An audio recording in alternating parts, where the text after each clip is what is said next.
Hello, we are looking at the book of Philippians. Now, if you've missed any of our series so far going through this incredible book, make sure you check out the link in the playlist below. I don't want you to feel behind. We're going to jump right in though, because we are in chapter 2, and today we're looking at verses 19 through 24. As we look at these verses, it's really talking about Paul explaining about Timothy. So Paul is going to send Timothy to the people in Philippi, and he wants to help them understand why.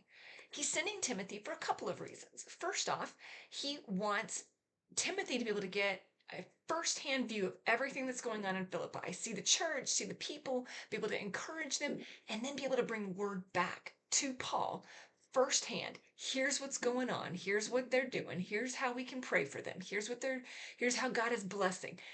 Paul wants that firsthand connection. He's in prison. He can't go there himself. So he sends Timothy. Now, the question in the second becomes, why Timothy? Paul had several people that were part of his inner circle that were there, that were ministering to him and helping him while he was there in prison. Why Timothy? Well, we're going to talk a whole lot about Timothy from other areas in the Bible, but Paul specifically says here in this verse, in these verses, why he's sending Timothy. And it's because Timothy is looking out for Jesus Christ's interests, I guess, for lack of a better word. He wants Jesus Christ to be exalted and come first, not himself. Paul knows that Timothy is not on some kind of ego trip where he's trying to say, oh, yeah, it's all about me. Look at me. I'm Paul's right hand man. That's not where Timothy's at.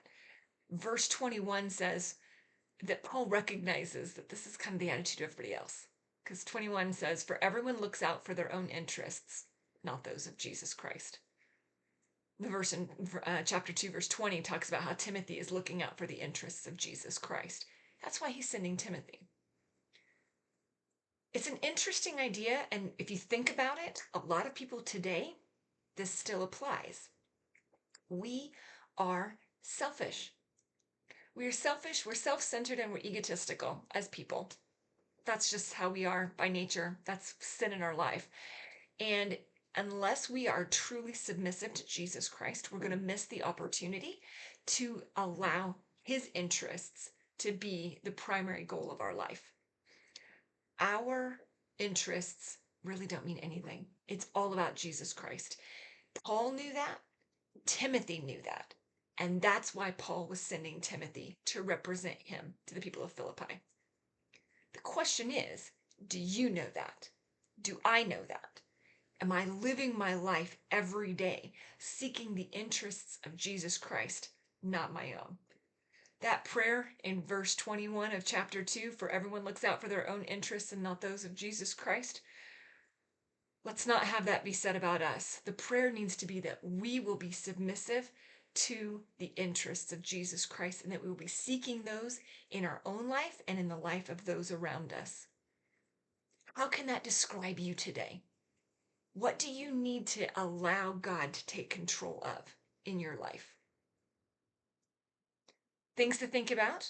Make sure you join us and subscribe so you get these every morning. And I'll see you tomorrow morning for our next set of verses through chapter 2 of Philippians.